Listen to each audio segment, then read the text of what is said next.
studios of WDBO in sunny Orlando, Florida, here's talk radio host Joe Kelly's Behind the News podcast, where Joe and his listeners and guests discuss the most important issues of the day, plus the crazy and bizarre stories of the infamous Florida man. Here's Joe Kelly. So we had several phone calls. As soon as I got into the radio station today, I had several messages waiting for me. And people wanted to know if they were seeing the Starlink satellites in the sky Saturday night. And I was able to go back and figure out what it was people saw in the sky Saturday night. And if you saw something, screaming across the sky Saturday night, it was the Dragon crew capsule, the Crew 5, during their re-entry. It was visible from Orlando Saturday night, even though the capsule did not land in the Atlantic. It landed in the Gulf of Mexico, right, Sophie? It landed in the Gulf of Mexico. Yes, it landed in the Gulf. But it streaked across the sky here in Orlando Saturday night. It was really cool. If you want to see a picture of it, we've got a picture of it right now. It's on the WDBO Facebook page. Just go to facebook.com/WDBO and you'll be able to see it there. It's also on my Talk Radio Joe page, facebook.com/Talk Radio Joe. You can follow me, Talk Radio Joe, on pretty much any social media anywhere. I know that today the big story has been about the banks and the bank, the couple of big bank collapses. And I am not going to pretend like I am an expert in the field of banking and finances.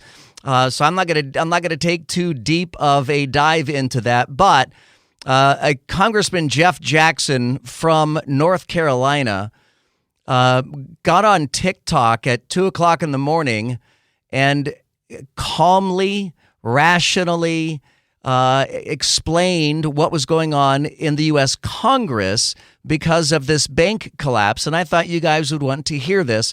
It's about 2.5 minutes long. Take a listen. It's about 2 a.m. and I just wanted to bring you up to speed on everything that's happened tonight, because you're probably seeing a lot of headlines right now. Earlier tonight, there was an emergency Zoom call with several hundred members of Congress. It was convened by the Treasury Department, and we were given about 15 minutes notice. It was literally on regular Zoom. I was sent a link, I clicked the link, and most of Congress was there. That's not normal, but neither is the situation. The purpose of the meeting was to announce extraordinary steps that will now be taken to secure our financial system. You're going to hear from the president today, along with leaders of both parties, but here's what's happening. 3 days ago, we had the second largest bank failure in American history. It happened because there was a bank in California called Silicon Valley Bank. It lost a lot of money, causing a lot of its customers to get scared and try to withdraw their money, and it caused a run on the bank. So the federal government, through the FDIC, stepped in and closed the bank. Here's the problem. Typically, your deposits in a bank are only protected up to $250,000. But the vast majority of customers at this bank had deposits more than that because this bank specialized in startups and small businesses. And the uncertainty about what would happen to customers with more than $250,000 in deposits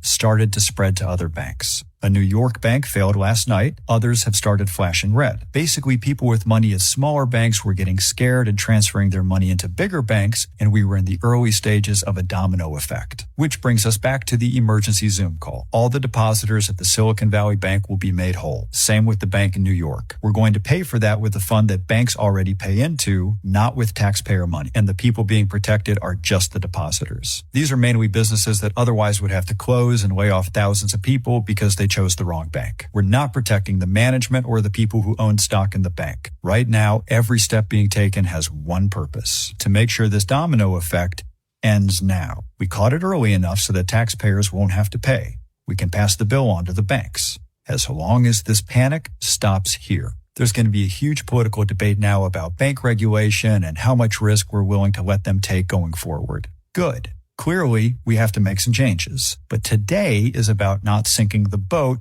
that we are all in. You can be angry at all of this, so long as you know that your deposits at your bank are protected because the full weight of the federal government has decided they will be. You need to hear that, you need to know that it's true, and you need to share that message so that we can make sure this becomes a political debate and not a financial crisis. And for anyone who follows me, I promise to keep you posted. That again is Congressman Jeff Jackson from North Carolina. I will tell you, he's a Democrat. I wish we had more politicians like that could calmly, rationally explain a situation to the American people without making it a partisan issue.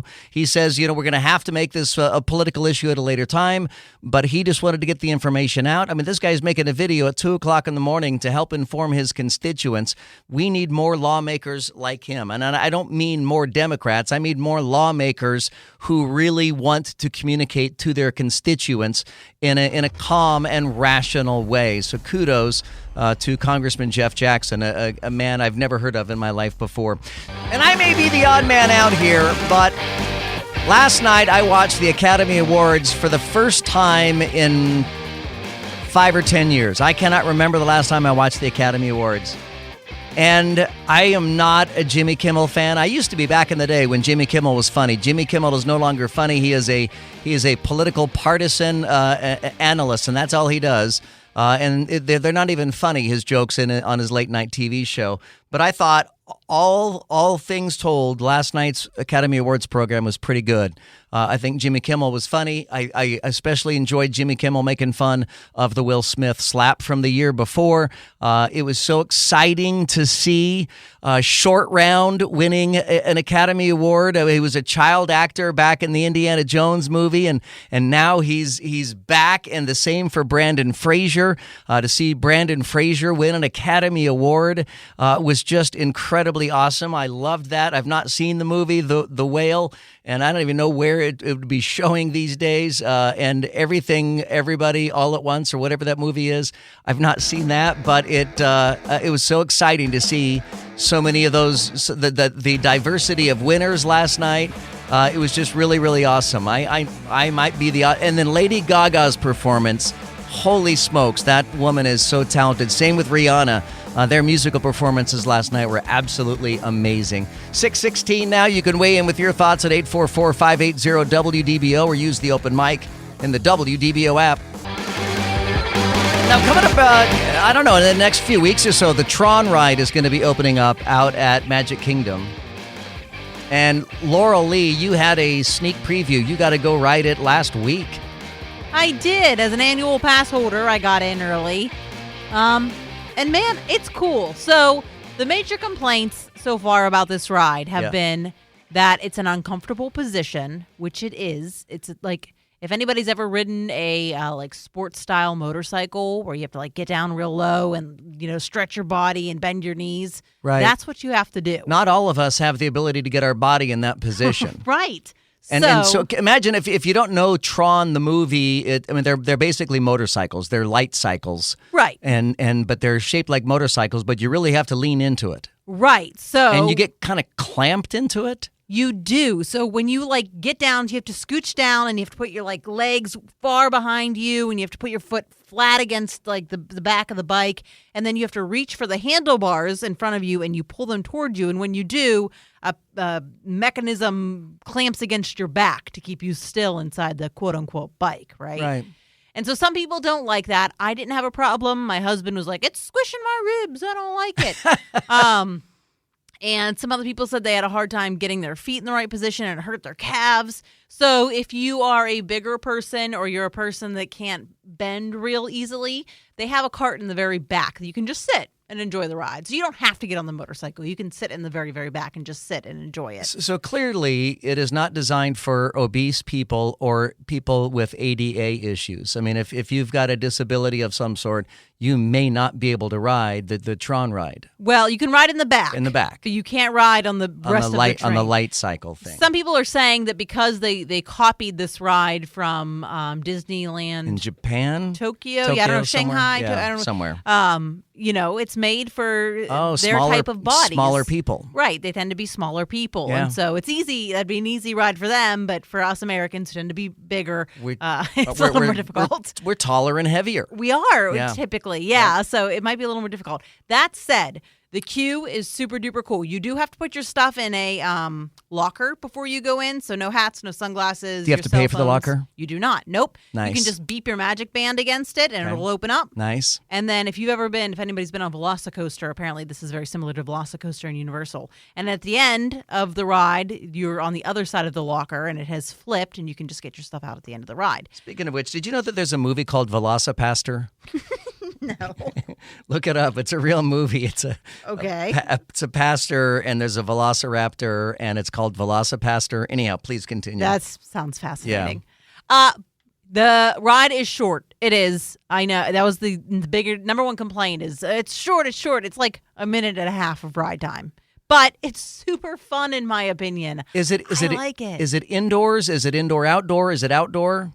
It's indoor-outdoor. Okay, so it's kind of like test track. You do some of it inside, some of it outside. Yes, correct. Okay. So if there's any thunderstorms or lightning, they'll probably shut it down. Okay. Yeah. But that said, I really dug it. The queue is cool. There's like a little movie and before you go to the rest of the queue like there are in a lot of rides. Cool setup, cool lights. I don't know. I really dug it. Am I going to wait 2 hours for it? No, because I don't do that for almost anything, and particularly not a minute and a half long ride. Yeah.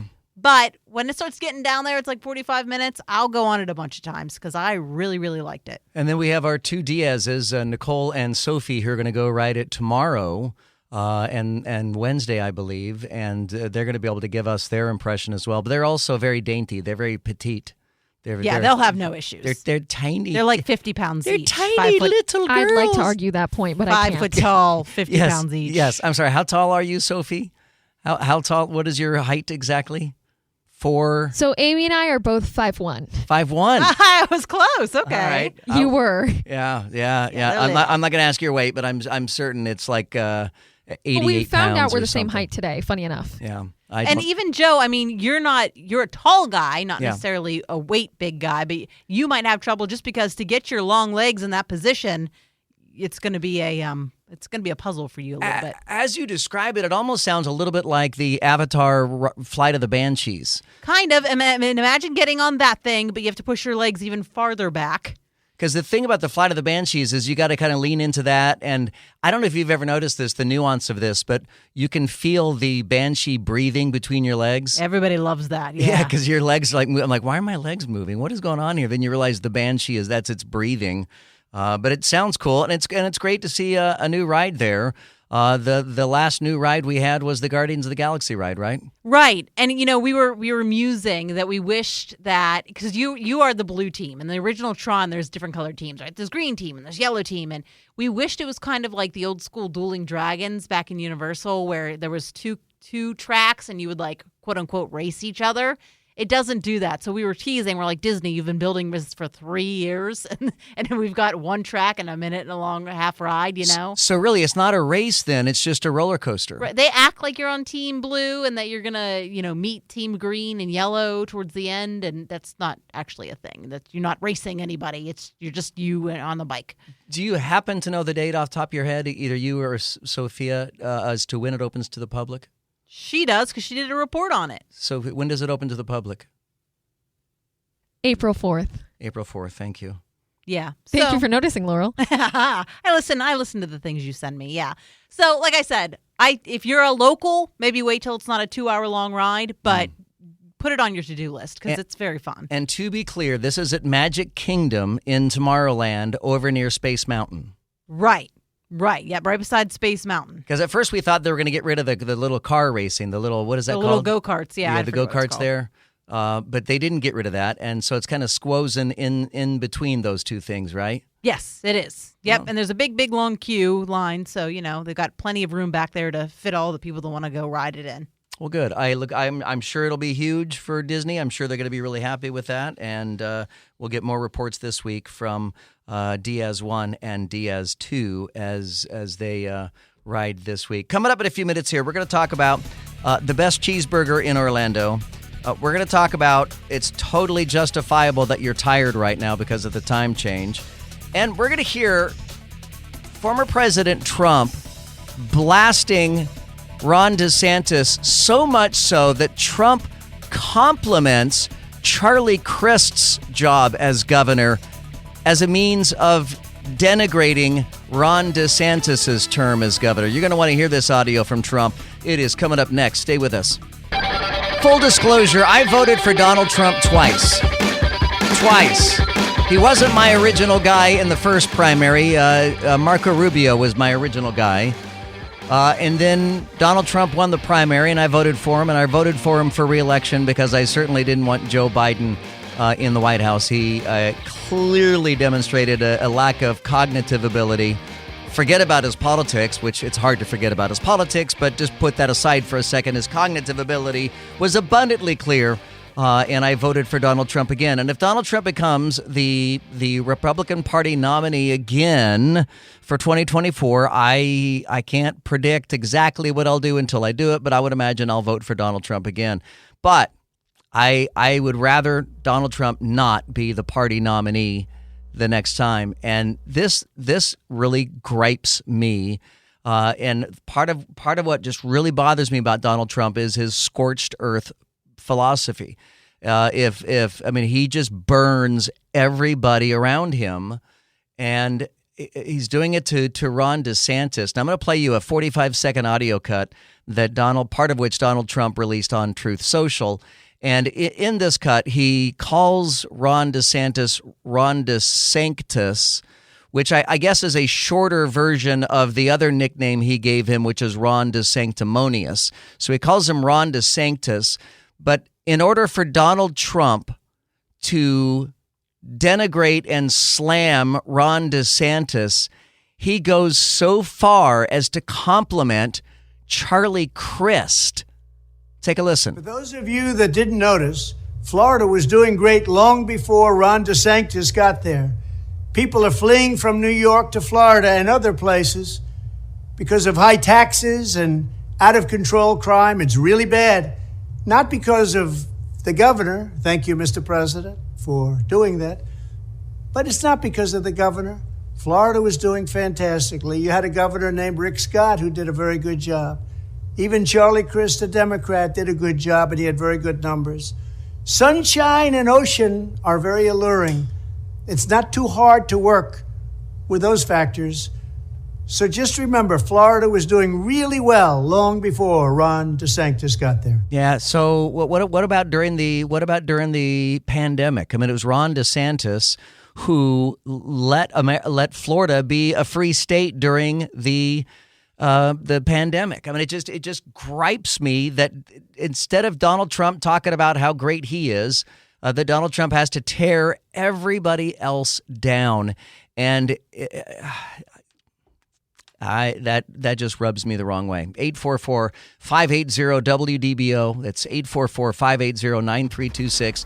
You can use the open mic and the WDBO app with your take on Donald Trump stooping to compliment Charlie Crist as a means of slamming Ron DeSantis.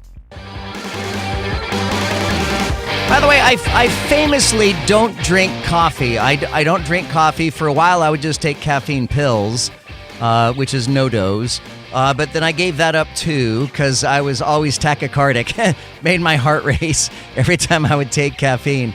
But I came this close to having a cup of coffee today because I just felt so sluggish and tired for a Monday. And then I had to remind myself, oh, yeah, we lost an hour of sleep over the weekend. And Laurel, you and I were talking about this earlier, about how we were both just kind of dragging today, and a cup of coffee sounded good. But I managed to avoid having any coffee still. Oh, that's amazing. Because normally I just have coffee in the morning, and that's about it. I'm on my third. It's caffeinated tea, but still, I'm on my third cup over here because I'm I don't have the energy. They say that losing an hour's sleep is it takes a week to recover from, because it's like jet lag. It's like changing time zones. You know, when I got the extra hour in the fall or whatever, I felt great. Of course. I heard people complain a little bit. They're like, oh, the time change, it's rough. And I'm like, no, not me. I'm good. I'm eating my words because I am really struggling today. But I will say that I feel like there's less of a psychological effect of the time change in this era than in previous eras, because most of our clocks update automatically. I mean, I think there was maybe 2 clocks in my house that I had to change. One was a battery-operated wall clock, and the other was the clock on the microwave. Otherwise, all of my clocks reset themselves. And so I think psychologically, I don't feel as much like I lost an hour because I didn't have to reset a whole lot of clocks. You know, back in the day, you'd have to reset your VCR, which was impossible to reset a VCR clock if you've ever tried that before. But you'd have to reset your car clock. You'd have to reset every clock everywhere. But now with our smartphones and smart devices, you know, I got into my car Sunday morning and went to go see the Jesus Revolution movie, and it was wonderful. It was so wonderful. But I got in my car to go see the movie, and that was after church, and even my wife said, the car changes automatically. I'm like, yeah, it sure does. I mean, everything changes automatically these days. So I think psychologically, it doesn't seem like we lost an hour, but physically, it seems like we lost a month. I mean, it's just, tired, right? Yeah.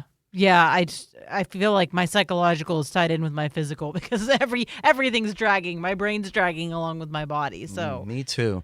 By the way, Jesus Revolution has made more money than I think it was 4 of the Academy Award Best Picture nominees combined. It's been a very successful Hollywood movie, and a lot of Christian movies, unfortunately, have terrible, terrible, terrible production value. And the Left Behind movies are a perfect example of that. The Left Behind books are good, but the Left Behind movies are so bad because the production quality is so terrible. The special effects are terrible. But Jesus Revolution, 2 things that are interesting about it. One is it's a Hollywood movie. And 2, it is, and I did not realize this going into this, it's based on a true story. And it was really fascinating to see Kelsey Grammer in that position and Kelsey Grammer, doing Christian movies now, which I just think is fantastic. And I will tell you, for anybody who is a Christian and for anybody who thinks that Hollywood is cranking out nothing but garbage these days, then go see Jesus Revolution. Support that movie. Show Hollywood that there is an appetite for quality, wholesome, decent Christian movies. And so not only did my wife and I go, but I had my twin sons, Black and Decker, go with us because I wanted to buy 4 tickets because I wanted to make sure that Hollywood knew, hey, I'm spending my money on this movie. So go out and spend some money on the Jesus Revolution. If you're a Christian, you'll be really satisfied with that movie, I promise you. My name is Joe Kelly. The number's 844-580-WDBO. We have an open mic. It's in the WDBO app. We'll continue straight ahead. I don't know if you heard about what NPR did last night during the Academy Awards, but Michelle Yeoh won as the Best Actress in a leading role for Everything, Everywhere, All at Once. And let me read for you the tweet that NPR sent out. I would be so embarrassed if I was NPR, if I was the person who wrote this tweet. But it reads, breaking, Michelle Yeoh wins the Oscar for Best Actress, making history as the first person who identifies as Asian to win the award. The first person who identifies as Asian to win the award. Now, Michelle Yeoh was born in Malaysia. She doesn't identify as Asian. She is Asian. I think we have twisted ourselves up in this verbal jujitsu of trying to virtue signal and satisfy everybody. NPR later, quietly, without noting why, changed the headline and changed their tweet. But for them to write the first person who identifies as Asian to win the award is so ludicrous. I'm just embarrassed. You know that feeling when you're embarrassed for somebody else? I'm embarrassed for NPR. I'm embarrassed that someone there thought it was a good idea to write that Michelle Yeoh identifies as Asian. It's terrible. If you're downtown, by the way, you're going to see that there are some changes to downtown. They've changed the ambassador program. The ambassador program were the couple of dozen people that walked around downtown in yellow shirts. And honestly, I see them around downtown pretty regularly. I have never seen them actually doing anything important. I've asked questions of them before, and they've never been helpful. I don't know what the downtown ambassadors do. They've never done anything with the homeless people downtown. They've never done anything with the transients. They don't do anything with the violence in downtown. They're theoretically there to help people find their way if they're lost, or to direct them to different attractions, different things to see, send them to Lake Eola, whatever the case may be.